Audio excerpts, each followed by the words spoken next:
You've probably done everything right, or at least everything you were told was right. You skipped breakfast, you pushed through the hunger, you drank your black coffee and told yourself the discomfort meant it was working. You waited until noon, sometimes longer. And yet, weeks passed, maybe months. The scale barely moved, your energy stayed low, the mental clarity everyone kept talking about never really showed up the way you expected. And at some point, a quiet but heavy thought crept in. Maybe this just doesn't work for me. Here's what nobody told you clearly enough. You were not failing at fasting. Fasting was failing you because you were doing it at the wrong biological time. Your body is not a simple machine that responds to input and output on a flat, equal timeline. It is an extraordinarily sophisticated system governed by a precise internal clock, one that has been refined over hundreds of thousands of years of human evolution. That clock determines when your hormones rise and fall, when your cells are primed to burn fat, when your brain is ready to repair itself, and when your digestive system is at its peak efficiency. When you fast in alignment with that clock, you work with your biology. When you fast against it, you work against every system your body has built to keep you alive and well, and no amount of discipline or hunger tolerance can override that biology. This is not another conversation about eating less or trying harder. What follows is a journey inside your body, hour by hour, through what actually happens during a fast, why so many people never reach the state they're chasing, and why the timing of your eating window may matter far more than how many hours you fast. Stay until the end, because the final piece of this picture is the part most people never hear, and it may be the very thing that changes how fasting feels for you entirely. Let's start at the beginning. The moment you finish a meal, your body does not simply file away the food and move on. It shifts into a full operational mode. Carbohydrates begin breaking down into glucose, blood sugar rises, and your pancreas, sensing this rise, releases insulin. Insulin is not the villain it is sometimes made out to be. It is a critical hormone doing exactly what it was designed to do, escorting glucose from the bloodstream into your cells so it can be converted into energy. Without it, you could not survive. But here is where the story gets complicated. As long as insulin remains elevated in your blood, your body is in what can be called storage mode. And in storage mode, fat is locked, not metaphorically locked, biologically locked. The hormonal environment created by elevated insulin sends a clear and non-negotiable signal to your fat cells. Do not release. We are currently processing incoming energy. There is no need to access reserves, and your body listens. Even if you are carrying tens of thousands of calories worth of stored fat, your biology behaves as if those reserves simply do not exist because it has been instructed not to touch them. This processing phase after a meal typically lasts anywhere from 4 to 6 hours under normal conditions. But here is where the trap most people fall into without ever realizing it. Modern eating habits extend this window far beyond what we expect. A meal heavy in refined carbohydrates keeps insulin elevated longer. A milk-based coffee in the morning, which feels harmless, triggers another insulin response. An afternoon snack, even a small one, resets the metabolic clock right back to the beginning. When you eat frequently throughout the day, even in modest amounts, your body never truly experiences a low insulin state. It becomes like a factory running 24 hours a day, 7 days a week, constantly processing, constantly busy, but never given the downtime required to switch into maintenance and repair mode. What makes this genuinely confusing is how it feels from the inside. Most people assume hunger equals fat burning. If I'm starving, I must be using my stores. But biology does not operate on feelings. You can feel intensely, painfully hungry while your fat reserves remain completely inaccessible. This state is not fat burning. It is energy conflict. Glucose is declining, fat has not yet been permitted to enter the system, and the brain, which depends on a continuous and stable fuel supply, starts sending distress signals. Fatigue arrives, focus disappears, irritability builds. That foggy, frustrated, low-energy feeling that so many people associate with fasting is not a sign that fasting is working. It is a sign that the body has been left stranded in the metabolic gray zone, not fed, not truly fasting, not burning fat, just stuck. This is the hidden reason why so many people say fasting just makes me feel worse.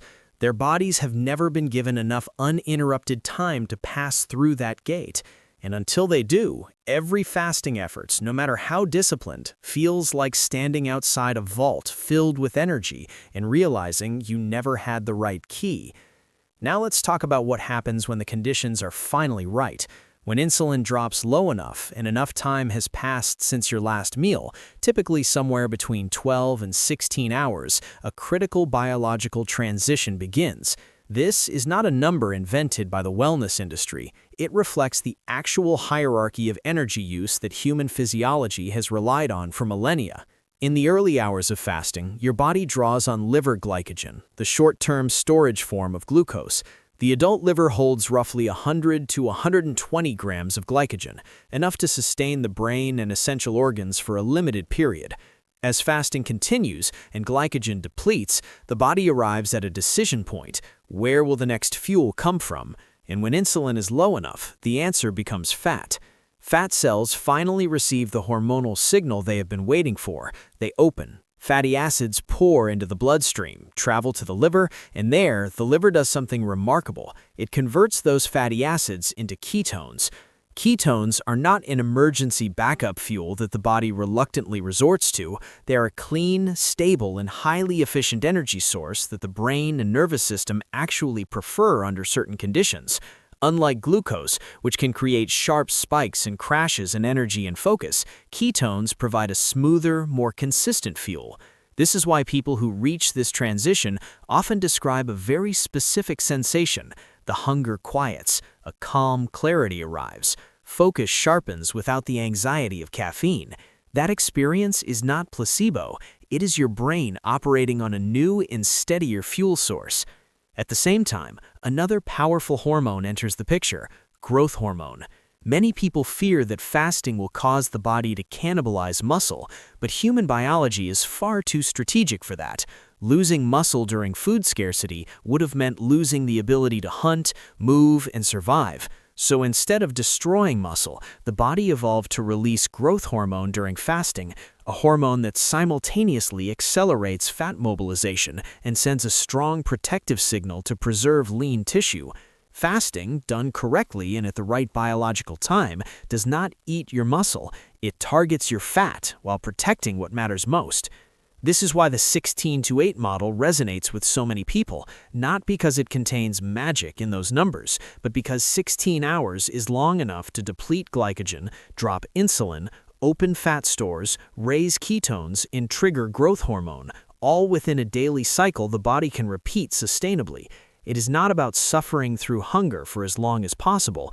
It is about reaching the transition point and then letting biology handle the rest. When fasting extends past 16 hours and moves toward the 24-hour mark, something even deeper begins. This is where fasting stops being purely a weight loss strategy and becomes something closer to cellular housekeeping. The process is called autophagy, and while the word literally translates to self-eating, a far more accurate description is intelligent self-recycling. During normal eating conditions, your cells constantly receive amino acids from dietary protein. These amino acids support growth, repair, and daily function. But when fasting extends and external supply pauses, the body faces a choice. Where will the materials for ongoing maintenance come from? Rather than breaking down muscle indiscriminately, human biology turns inward and begins a detailed inspection of its own cellular landscape. Misfolded proteins, dysfunctional mitochondria, accumulated cellular debris, old organelles that are no longer functioning efficiently. These are identified, collected inside specialized membrane structures called autophagosomes, and delivered to lysosomes, which are essentially the cell's recycling facility. There, enzymes break these worn components down into their basic parts, amino acids and molecular building blocks, which are then reused to reconstruct healthier, newer, more efficient cellular structures. Think about that. Your body is not destroying itself during a fast. It is conducting a thorough renovation from the inside out, dismantling what is broken, recycling what has value, and rebuilding with greater precision. It is the biological equivalent of a factory shutting down the production line for a scheduled maintenance window. Not because something has gone wrong, but because regular maintenance is exactly what prevents things from going wrong. This is why autophagy has become one of the most studied areas in modern biology, and why it is so closely linked to aging, chronic disease, and longevity. When autophagy functions well, cells stay cleaner, mitochondria produce energy more efficiently, inflammatory signals decrease. When autophagy is chronically suppressed, which happens when insulin is perpetually elevated from constant eating, cellular waste gradually accumulates. That accumulation, over months and years, contributes to metabolic dysfunction, chronic inflammation, and the kind of age-related deterioration that we tend to accept as inevitable, but that biology suggests may not be. Autophagy is not a switch that flips on at hour 16 and off again the moment you eat. It operates continuously at a baseline level throughout your life. But extended fasting, particularly in that 16 to 24-hour window, significantly accelerates the process. It sends the body a clear signal. External input is paused. Redirect resources inward. Clean, recycle, optimize, and the body responds with everything it has. Now here is where the science becomes genuinely surprising, and where the entire conversation about fasting shifts from strategy to biology. Because even if you fast correctly, even if you reach the metabolic switch, even if autophagy activates, there is still one factor that determines whether all of that effort translates into lasting change. It is the timing of your eating window relative to your body's circadian rhythm. Your body runs on a 24-hour internal clock. This is not a poetic metaphor. It is a deeply embedded biological system that coordinates hormone release, body temperature, digestive enzyme production, and critically, insulin sensitivity, according to the time of day. And what decades of research have made increasingly clear is this: insulin sensitivity is highest in the morning and declines throughout the day. By evening, your body's ability to process glucose efficiently can be approximately 17% lower than it was in the morning. The same meal, the same calories, the same macronutrients produces a fundamentally different metabolic response depending on when it enters your body. When you eat in the morning or early afternoon, insulin responds quickly and efficiently. Glucose is cleared from the bloodstream smoothly, fat storage is minimized, and crucially, the body has hours remaining in the day to return to a fat-burning and repair state before sleep. When you eat late, especially a large dinner at 8 or 9 in the evening, you are introducing significant energy load at precisely the moment your biology is winding down. Insulin must work harder and longer, glucose lingers in the blood, fat storage increases, and by the time you sleep, your body is still deep in food processing mode when it should be entering its overnight repair cycle. This explains something that confuses so many people who fast. They skip breakfast, they endure 16 or even 18 hours without food, but they eat their largest meal late at night. On paper, their fasting window looks impressive. Biologically, they have created a mismatch. Their fast occurs during the hours when their body would have processed food most efficiently, and their eating window falls during the hours their body is least equipped to handle it. The fasting window exists, but it is pointed in the wrong direction. The research backing this is not theoretical. In one landmark series of experiments, Sachin Panda studied 2 groups of mice fed identical diets, identical calories, and identical food composition. The only variable was timing. One group ate freely around the clock. The other ate within a restricted 8 to 12-hour window aligned with their active period. Despite consuming the same calories, the restricted group remained leaner, metabolically healthier, and showed significantly fewer markers of metabolic disease. The conclusion was striking and direct. When eating aligns with circadian biology, the body processes the same energy in an entirely different way. When researchers took that question to humans, the results were equally compelling. In a tightly controlled 2018 study published in Cell Metabolism, men with pre-diabetes were divided into two groups. Both ate the same foods, same calories, same composition. The difference was when they ate. One group followed an early eating window from 8 in the morning to 2 in the afternoon. The other ate across a standard 12-hour window. After 5 weeks, the early eating group had not lost significant weight, but their insulin sensitivity had improved by 36%. Blood pressure had dropped. Markers of oxidative stress decreased substantially. Metabolic health improved dramatically before the scale changed at all. That finding deserves to sit with you for a moment. Metabolic health improved before the scale changed, not the other way around. This means that the internal environment of the body, the hormonal balance, the cellular efficiency, the biological groundwork of lasting health was being rebuilt even when the mirror showed no difference. Timing was doing the work that calorie counting alone had never accomplished. And this brings us to the question that sits at the center of everything. If you could only change one thing about how you currently fast, should you skip breakfast or skip dinner? The science offers a clear and consistent answer. Skipping dinner, or at minimum, eating it significantly earlier, is generally more aligned with human biology than skipping breakfast. Morning is when your digestive system is primed. Insulin sensitivity is at its peak. Enzyme production is optimized. Your body is biologically ready to receive, process, and use food efficiently. When you skip breakfast but stay up eating until 9 or 10 at night, you are fasting precisely when your body was equipped to thrive and eating precisely when it was designed to slow down. The hours of sleep that follow become a compromised repair window because your body is still managing the energy from a late dinner instead of entering the deep regenerative state it was meant to. In contrast, when you eat earlier and finish your last meal by 6 or 7 in the evening, the hours between dinner and sleep become a gift to your biology. Insulin begins to fall. Growth hormone begins to rise. Cellular repair pathways activate. And by the time you wake up, your body has already been in fat-burning and repair mode for hours. Your morning fast is not something you have to endure.